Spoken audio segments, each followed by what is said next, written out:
เขาจะได้อะไรถ้าเขาทำแบบนี้ทุกวัน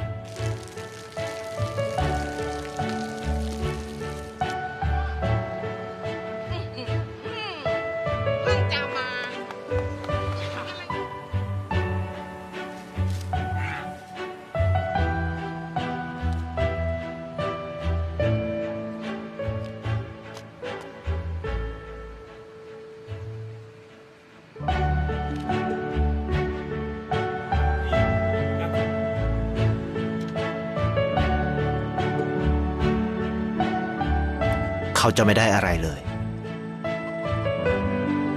ไม่ได้รวยขึ้นไม่ได้ออกทีวีไม่มีใครรู้จัก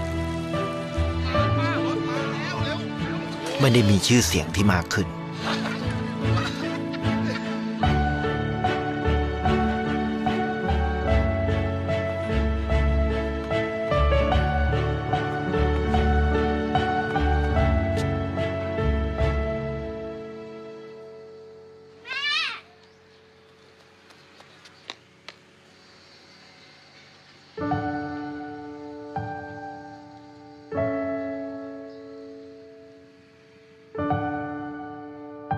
เพราะสิ่งที่เขาได้คือได้แค่ความรู้สึก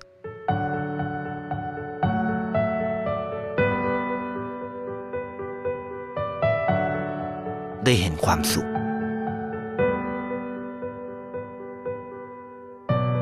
ได้เข้าใจ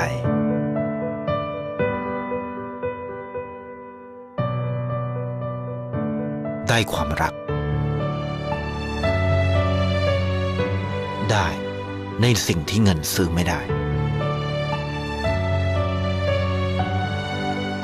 ได้โลกที่สวยงามกว่าเดิม